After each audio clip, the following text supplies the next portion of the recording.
Good morning students. ये हिंदी साहित्य के इतिहास का सेकंड वीडियो है। फर्स्ट वीडियो में हमने हिंदी काव्य के बारे में पढ़ा था। आज से हम हिंदी साहित्य का इतिहास पढ़ना शुरू कर देंगे। तो देखिए, हिंदी जो साहित्य है और जो हिंदी भाषा है, उन दोनों का ही इतिहास साथ साथ में चलता है। दोनों एक साथ ही विकसित होती हैं। इन दोनों का ही प्रारंभ 750 ईस्वी से माना जाता है। इसी के आसपास ये भाषा और इसका साहित्य लिखा जाना प्रारंभ हो गया था। और तब से लेकर के अगर हम आज तक का समय देखें तो ये कुल 13 वर्षों का पूरा इतिहास हमारे सामने आता है। और इस 13 वर्षों के इतिहास को पढ़ना बहुत मुश्किल है, इसलिए अध्ययन की सुविधा के लिए इसे 4 भागों में बांट दिया गया है, जिससे इसे हम आसानी से समझ सकते हैं और इसे बहुत आसानी से याद भी रख सकते हैं। इसके विभाजन का श्रेय जाता है आचार्य रामचंद्र शुक्ल को, जिन्होंने हिंदी साहित्य के इतिहास में इसे 4 भागों में विभाजित कर दिया है। अब एक प्रश्न ये आता है कि अगर हिंदी साहित्य और हिंदी भाषा 750 ईस्वी से शुरू होती है, ये वो समय है जब हर्षवर्धन के बाद वाला पीरियड स्टार्ट होता है, तो उससे पहले कौन सी भाषा और कौन सी भाषा का साहित्य विद्यमान था? तो हम थोड़ा पीछे की तरफ दृष्टि डालते हैं तो देखते हैं सबसे पुरानी भाषा जो इतिहास हमें बताता है वो संस्कृत है। इससे प्राचीन भाषा हमें कोई मिलती नहीं है और इतिहास द्वारा बताई भी नहीं जाती है। संस्कृत का ही रूप जो थोड़ा सा बिगड़ गया और जो गांव के लोग थे या जो अनपढ़ लोग थे, उन्होंने थोड़ा व्याकरण की दृष्टि से इसे गलत बोलना शुरू किया, तो वो अलग भाषा बन गई जो पाली कहलाई। पाली का बिगड़ा हुआ रूप प्राकृत कहलाया। प्राकृत का बिगड़ा हुआ रूप अभ्रंश कहलाया। तो सबसे प्राचीन भाषा संस्कृत है और ये गौतम बुद्ध के समय यानी कि ईसा से 500 वर्षों का जो समय है पूर्व का, वो पाली भाषा का समय है। गौतम बुद्ध ने इसी में अपने उपदेश दिए हैं और जो बौद्ध धर्म के प्राचीन ग्रंथ हैं, सुत्त पिटक, विनय पिटक, वो सब इसी भाषा में प्राप्त होते हैं। प्राकृत भाषा पाली के बाद आने वाली भाषा है और जो हम जैन धर्म के प्राचीन ग्रंथ देखते हैं और जो जैन कवियों ने रचनाएं की हैं, वो हमें इसी भाषा में प्राप्त होती हैं। प्राकृत का रूप बिगड़ करके बन गया अपभ्रंश। अपभ्रंश हमारे लिए सबसे महत्वपूर्ण भाषा है क्योंकि हमारी हिंदी का जन्म इसी भाषा से हुआ है। और न केवल हिंदी बल्कि अन्य भारतीय जो भाषाएं हैं उत्तर भारत की, खासकर जैसे कि गुजराती है, मराठी है, सिंधी, लहदा, पंजाबी है, बिहारी है, भोजपुरी है, उड़िया है, बंगाली है, ये सभी भाषाएं इसी से शुरू होती हैं। और आपको जानकर हैरानी होगी कि इन सभी भाषाओं का प्रारंभ हिंदी के साथ ही होता है, यानी ये 750 ईस्वी के आसपास से ही प्रारंभ होती हैं। अब हम हिंदी साहित्य का इतिहास पढ़ना शुरू करते हैं। देखिए, इसको 4 भागों में आचार्य रामचंद्र शुक्ल ने बांटा है। सबसे पहले आता है आदिकाल, यानी जो सबसे प्रारंभ का काल है। इसकी समय सीमा है 750 ईस्वी से प्रारंभ होकर 1375 ईस्वी तक, यानी हर्षवर्धन के बाद का जो समय आता है वहाँ से इसका प्रारंभ होता है। भोज के समय में ये और आगे बढ़ती है और फिर हमीर देव के समय में इसका अंत प्रारंभ होता है। उसके बाद में सेकंड आता है। उसके बाद में दूसरा काल आता है भक्ति काल। हिंदी साहित्य की दृष्टि से ये बहुत महत्वपूर्ण है। तुगलक वंश के साथ में और औरंगजेब के अंत तक इसका पूरा समय चलता है, यानी 1375 से 1700 ईस्वी तक हम मोटे मोटे तौर पर भक्ति काल का समय मान सकते हैं। उसके बाद में आता है रीतिकाल। औरंगजेब के बाद का जो समय है और 1850 तक, यानी जहाँ पर भारतेंदु हरिश्चंद्र का जन्म होता है और भारतीय स्वतंत्रता संग्राम के थोड़ा सा पहले तक का ये काल है। उसके बाद में जब 1857 की क्रांति होती है, वहीं से हमारा वर्तमान काल शुरू होता है और जो अब तक चल रहा है। अब हम आदिकाल के बारे में थोड़ा सा डिटेल से पढ़ लेते हैं। देखिए, आदिकाल जो है हिंदी भाषा और साहित्य का सबसे पहला काल है। ये प्रारंभिक काल है, इसीलिए इसका नाम भी है आदिकाल, यानी कि शुरुआत का काल। 750 से 1375 तक इसकी समय सीमा मानी गई है। हर्षवर्धन के बाद से लेकर के तुगलक वंश के प्रारंभ तक का पूरा समय आदिकाल के अंतर्गत आता है। अब देखिए, इसका नामकरण भी हम देख लेते हैं कि किन किन विद्वानों ने इसका क्या क्या नाम दिया है, जो हिंदी भाषा और साहित्य का पहला काल है। आचार्य हजारी प्रसाद द्विवेदी, जिनका नाम सर्वमान्य है, आदिकाल उन्होंने ये नाम दिया है। उन्होंने आदिकाल शायद इसलिए कहा है क्योंकि ये भाषा और साहित्य की दृष्टि से प्रथम काल है। सेकंड नाम हमारे पास आता है वीर गाथा काल, जो दिया है आचार्य रामचंद्र शुक्ल ने। ये नाम इन्होंने इसलिए दिया है क्योंकि इस समय जो रचनाएं थी वो वीर रस से प्रधान थी। ये वो समय है जब छोटे छोटे से राजा आपस में लड़ते रहते थे। भारत में सल्तनत काल प्रारंभ हो चुका था और उसके बाद में मुगलों का भी, उसके बाद में जो मुस्लिम आक्रमणकारी थे वो भी आते रहते थे, जिसके कारण राजा मुस्लिम आक्रमणकारियों से और कभी कभी आपस में ही लड़ते रहते थे। तो ऐसा समय था वीरों की प्रशस्ति का समय, इसीलिए इसको वीर गाथा काल कहा गया है, क्योंकि जो रचनाएं इस समय मिलती हैं उनमें वीर रस की प्रधानता है। उसके बाद जो सबसे महत्वपूर्ण नामकरण है, जो बहुत पूछा जाता है, वो है बीज वपन काल। ये नाम दिया है महावीर प्रसाद द्विवेदी ने। कारण वही है आदिकाल वाला, कि जो आदिकाल, जो हिंदी साहित्य और भाषा का प्रारंभ है, उसके बीज यहीं से मिलते हैं। जो भारतीय भाषाएं हैं, मराठी, मैथिली, भोजपुरी, बिहारी, उनके भी बीज इसी काल में पाए जाते हैं। और हिंदी साहित्य की जो बाद की प्रवृत्तियां हैं, भक्ति, श्रृंगार और वीरता की, वो सभी इसी काल में पाई जाती हैं। तो कुल मिलाकर के हिंदी भाषा और साहित्य के विकास के जितने भी बीज हैं, वो इस काल में पाए जाते हैं, जिसे दृष्टिगत करते हुए इन्होंने इसे बीज वपन काल नाम दिया है। राहुल सांकृत्याय ने इसे सिद्ध और सामंत युग कहा है। कारण ये है कि इस समय सिद्धों की रचनाएं बहुत पाई जाती हैं। हिंदी साहित्य की दृष्टि से ये बहुत महत्वपूर्ण हैं। क्यों? और सिद्ध वही हैं। बौद्ध धर्म अगर आप जानते हैं तो बौद्ध धर्म 2 संप्रदायों में बटा हुआ था, हीनयान और महायान। उनमें से जो महायान वाले थे वो आगे चल करके कुछ लोग सिद्ध हो गए। उन्होंने अपने बौद्ध धर्म के प्रचार के लिए कुछ रचनाएं लिखी, तो वही सिद्ध कहे जाते हैं। सामंत का युग इस समय था, क्योंकि बहुत सारे युद्ध होते रहते थे, तो सामंतों की प्रशस्ति को बढ़ाने के लिए, उनकी तारीफ करने के लिए इस समय रचनाएं लिखी जाती थी, तो इसलिए इसे को सिद्ध सामंत युग कहा गया। अब आते हैं मूल प्रवृत्तियाँ। प्रवृत्तियाँ से मतलब होता है कौन कौन सी विशेषताएं हमें इस काल में दिखाई देती हैं। तो सबसे पहले जो मूल विशेषता है वो है वीर रस की प्रधानता। इस काल की जितनी भी रचनाएं हैं, इस समय की तरह ही वो वीर रस प्रधान है। रासो ग्रंथों की रचना हुई। रासो का मतलब होता है वीर रस प्रधान रचना, और जो किसी राजा की प्रशस्ति और प्रशंसा करती हो, ऐसी रचना, उनको रासो कहा जाता है। और जो इस काल की मूल रचनाएं हैं, उनके नाम के साथ में रासो शब्द जुड़ा होता है, जैसे पृथ्वीराज रासो हो गया, खुमान रासो हो गया, बीसल देव रासो हो गया। ये सारी रचनाएं ऐसी हैं जिनके नाम के साथ में जो रासो शब्द है वो आवश्यक रूप से जुड़ा हुआ है। युद्धों का सजीव वर्णन, क्योंकि युद्ध इस समय की मूल प्रवृत्ति रही है, तो युद्धों का सजीव वर्णन साहित्य में भी दिखाई देता है। डिंगल पिंगल भाषा का प्रयोग दिखाई देता है। देखिए, इस समय हिंदी भाषा और इसकी बहुत सारी भाषाओं का प्रारंभ हो रहा था, तो उनका नाम भी उस समय सही से नहीं दिया गया था, या उस समय उनका कोई नाम नहीं था। तो जो इस समय की प्रारंभिक भाषाएं थी, उनका नाम रखा गया डिंगल और पिंगल, जिनका प्रयोग हमें रासो ग्रंथों में मिलता है। डिंगल आप जान लीजिए, जो आजकल की राजस्थानी भाषा है वही डिंगल कहलाती है। और पिंगल से अगर आप समझना चाहें तो जो आज की ब्रज भाषा है उसे पिंगल मान लीजिए। तो जो रासो ग्रंथों की मूल भाषा रही है वो रही है डिंगल पिंगल भाषा।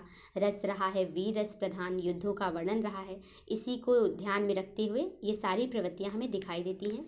इसके साथ एक और बहुत महत्वपूर्ण चीज़ आदिकाल में प्राप्त होती है, वो है सिद्ध और नाथ का साहित्य। सिद्धों की संख्या 84 थी, नाथों की संख्या 9 थी। सिद्ध वो थे जो बौद्ध धर्म के महायान संप्रदाय से थोड़ा सा अलग होकर के साहित्य लिखने लगे थे।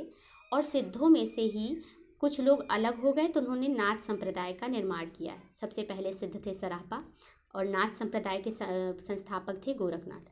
तो इस समय सिद्ध और नाथ साहित्य भी हमें मिलता है। अब आदिकाल के प्रमुख कवि देख लेते हैं कौन कौन से। तो चंद्रवरदाई तो हैं ही मुख्य कवि, इसके साथ ही अमीर खुसरो भी हैं। ये अलाउद्दीन खिलजी के दरबारी कवि थे, और जो आजकल हम खड़ी बोली बोलते हैं उसके बहुत करीब थी इनकी भाषा। अगर आपने इनकी वो वाली कविता सुनी हो कि एक थाल मोती से भरा, सबके सर पर औंधा धरा, तो वो भाषा और आज की भाषा बहुत कुछ मिलती जुलती हैं, इसलिए ये बहुत महत्वपूर्ण है। जगनिक, जिन्होंने परमार रासो लिखा, विद्यापति और दलपति विजय। अब आते हैं इन कवियों के बाद में प्रमुख रचनाओं की तरफ। देखिए, पृथ्वीराज रासो सबसे प्रमुख रचना है, क्योंकि ये हिंदी साहित्य का पहला महाकाव्य है। ठीक है, इसकी रचना की है चंद्रवरदाई ने। खुमान रासो, देखिए रासो शब्द सबके साथ में जुड़ा हुआ है। खुमान रासो है, इसके रचयिता हैं दलपति विजय, ये राजा खुमार के बारे में वर्णन करती है। बीसल देव रासो, राजा बीसल देव का वर्णन करती है, और इसके रचयिता हैं नरपति नाल है। परमाल रासो, ये परमाल रासो आला खंड के नाम से भी जाना जाता है, जो अवधि क्षेत्रों में बहुत अधिक गाया जाता है बरसात ऋतु के समय। रचयिता है जगनिक।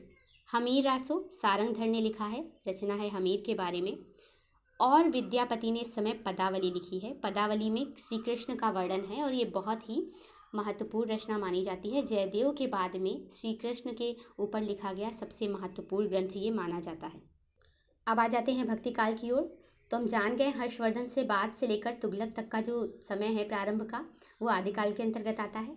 अब तुगलकों के साथ बढ़ता हुआ और औरंगजेब पर ख़त्म होता हुआ ये है भक्तिकाल। समय है 1375 से 1700 ईस्वी तक का।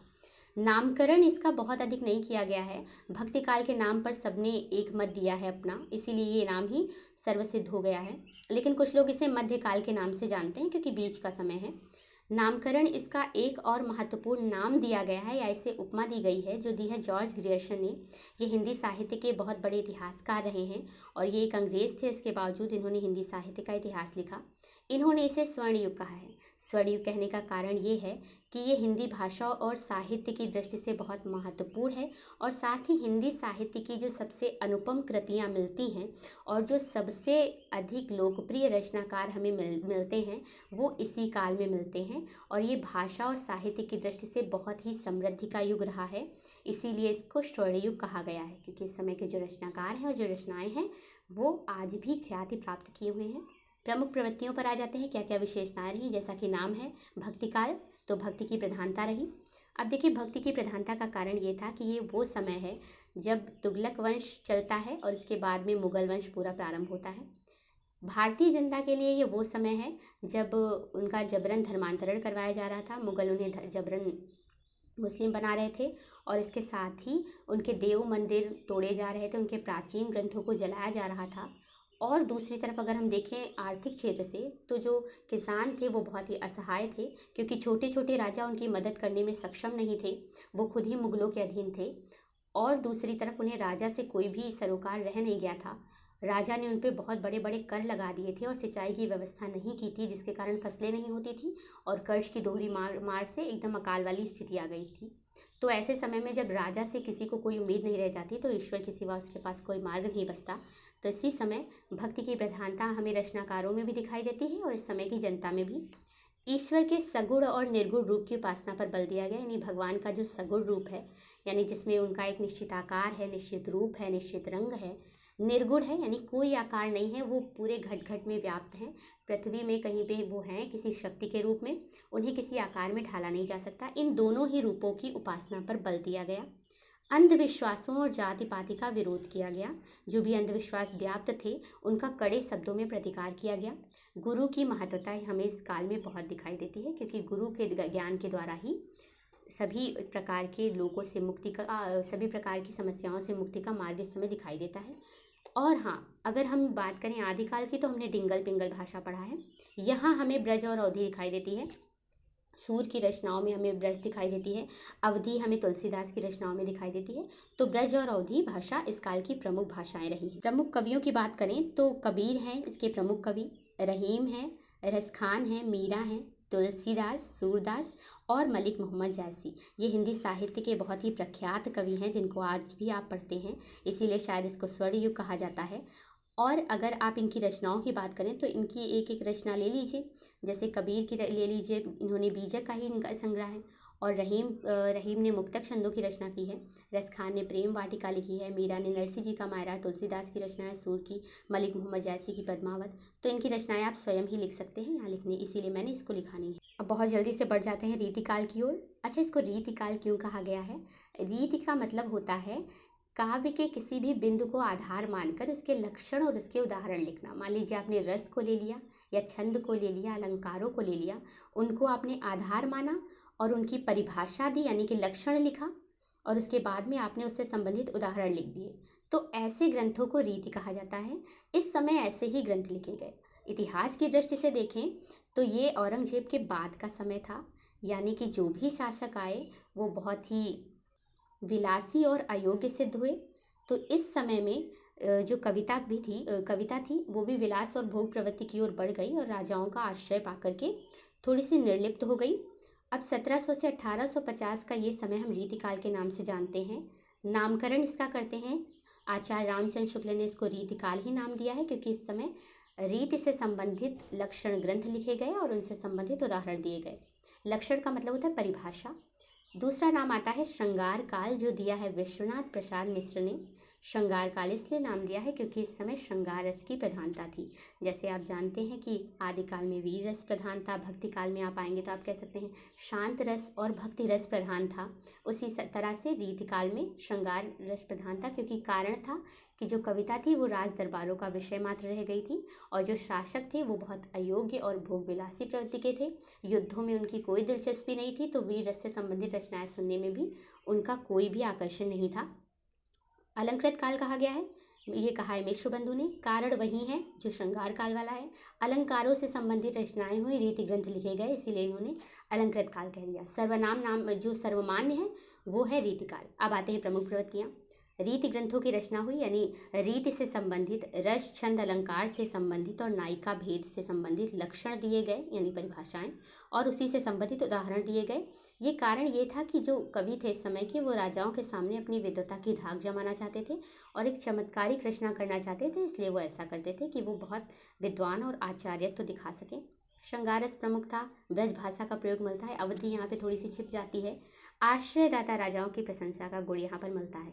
अगर आपने भूषण की रचनाएं पढ़ी हैं तो आप जान पाएंगे कि इस समय जो वीर रस था तो वो आश्रयदाता राजाओं के अधीन हो गया था, यानी कोई सच्चाई उसमें नहीं रह जाती है बहुत अधिक, लेकिन उसमें राजाओं की बढ़ा चढ़ाकर अतिशयोक्तिपूर्ण प्रशंसा का गुण पाया जाता है ताकि राजाओं को प्रसन्न किया जा सके। ये सारे कारण सिर्फ इसलिए हैं क्योंकि जो राजा थे उनके अधीन रहने वाले जो कवि थे वो राजा के द्वारा सम्मान और पुरस्कार प्राप्त करना चाहते थे, इसीलिए उनकी प्रशंसा करते थे। श्रृंगार से पूर्ण, भोग विलास से पूर्ण रचनाएं लिखते थे। आपको पता होगा कि बिहारी को एक एक दोहे पे 500 स्वर्ण मुद्राएं मिलती थी, तो आप समझ सकते हैं कि इस समय राजाओं की प्रशस्ति और उनकी भोग विलासी प्रवृत्ति को बढ़ावा देना ही इस काल का प्रमुख उद्देश्य रह गया था, साहित्य का प्रमुख उद्देश्य रह गया था, इसलिए इसको रीतिकाल कहा जाता है। प्रमुख कवि आते हैं, बिहारी हैं, भूषण हैं, घनानंद हैं, देव, पद्माकर और मतिराम इस काल के प्रमुख कवि हैं। इनकी रचनाओं के बारे में हम जब रीतिकाल को थोड़ा सा डिटेल से पढ़ेंगे तब पढ़। शुरू हो जाता है वर्तमान काल। ये 1850 से लेकर अब तक है। 1850 से क्यों माना जाता है? कारण ये है कि भारतेंदु हरिश्चंद्र का जन्म 1850 में ही होता है। तभी से लेकर के अब तक के समय को ये वर्तमान काल के नाम से अभिहित किया गया है। नामकरण को देखें, किसी ने पुनर्जागरण काल कहा है, किसी ने नवजागरण का काल कहा है, क्योंकि 1857 की क्रांति होती है इसी समय में, तो इसी को आधार मानकर कहा गया है। और हाँ, इस समय जो है गद्य विधाएं प्रारंभ होती हैं। अब देखिए, काव्य की अगर हम बात करें तो वो प्रारंभ हो जाता है चंद बरदाई के पृथ्वीराज रासो से भी कई वर्षों पहले, लेकिन उसकी तुलना में अगर गद्य की बात करें तो वो भारतेंदु युग से ही शुरू होता है, यानी कि वर्तमान काल से ही शुरू होता है। तो हम ये कह सकते हैं कि जो गद्य रचनाएं हैं, काव्य रचनाएं, उनसे कम से कम 1000 वर्ष पुरानी हैं, इसलिए गद्य की रचनाएं बहुत बाद में प्रारंभ हुई। आधुनिक काल कहा गया है क्योंकि ये समय आधुनिक है। इन दोनों ही नामों को देने का श्रेय जाता है आचार्य रामचंद्र शुक्ल को, जिन्होंने इनकी प्रवृत्तियों को ध्यान में रखकर ये नाम दिया है। प्रवृत्तियाँ नहीं हैं, हिंदी भाषा का विकास प्रमुख उद्देश्य रहा है। फोर्ट विलियम कॉलेज वगैरह की स्थापना हुई थी। लल्लूलाल सदल मिश्र जैसे रचनाकार थे, महावीर प्रसाद द्विवेदी जैसे संपादक थे, जिन्होंने इस भाषा को मांझने और सुधारने का काम किया। इसकी प्रमुख प्रवृत्तियाँ या विशेषताएं रही हैं देश हित से संबंधित रचनाएं, क्योंकि 1857 की क्रांति के बाद पूरा भारत जाग चुका था। समाज सुधार की रचनाएं, क्योंकि इस समय ही राजा राम मोहन राय भी आए, दयानंद सरस्वती आए और विवेकानंद जी आए, जिन्होंने अपनी अपनी संस्थाओं की स्थापना की। इसी समय थियोसॉफिकल सोसाइटी आई। तो समाज सुधार से संबंधित, जाति प्रथा और अंधविश्वासों के खंडन से संबंधित रचनाएं इस समय की गई। धर्म सुधार, राष्ट्रीय प्रेम जो प्रमुख प्रवृत्ति रही, से पूर्ण रचनाएं की गई। और हाँ, गद्य विधाओं का, जैसे कि नाटक कह लीजिए, कहानी कह लीजिए, उपन्यास, डायरी, यात्रा वृत्तांत, रिपोर्टाज, संस्मरण, जितनी भी विधाएं हैं वो सभी इसी काल में जन्मी थी, इसी काल से प्रारंभ होती हैं। अब आते हैं प्रमुख कवियों पर। प्रमुख कवियों की बात करें तो आपको जितने भी कवि आधुनिक काल के पता हैं वो सभी वर्तमान काल में आ जाते हैं। शुरुआत होती है भारतेंदु हरिश्चंद्र से, फिर छायावाद के चतुष्टय ले लीजिए, निराला हो गए, पंत हो गए, महादेवी हो गई, जयशंकर प्रसाद हो गए, रामधारी सिंह दिनकर को ले लीजिए, अकेले ले लीजिए और धर्मवीर भारती ले लीजिए। जितने भी रचनाकार आपको पता है वो सभी आते हैं इस काल के अंतर्गत। अच्छा, अब एक बात और, ये जो भक्ति काल है और जो रीतिकाल है और जो वर्तमान काल है, इनका थोड़ा थोड़ा विभाजन किया गया है, जो हम नेक्स्ट वीडियो और क्लास में पढ़ेंगे। अब जो ये 2 पेज हैं ये मैं आपको सेंड करूँगी और आपको ये एज इट इज़ कॉपी में उतार लेना है और इसी तरह से आपको पढ़ने में सुविधा होगी। और इससे संबंधित मैं जो होमवर्क दूंगी वो आप इन दोनों पेजों को करने के बाद में नेक्स्ट पेज पर करेंगे, और उसके बाद में हम भक्तिकाल, रीतिकाल और वर्तमान काल को अगले वीडियो में डिटेल से पढ़ेंगे। और अगर इसके बारे में कोई क्वेश्चन हो तो आप पूछ सकते हैं। अगर तब भी समझ में ना आए तो आप यूट्यूब में डाल के देखेंगे या गूगल पे सर्च करेंगे, आपको बहुत अच्छा कंटेंट मिल जाएगा, तो आप वहाँ से इसको देख लेंगे।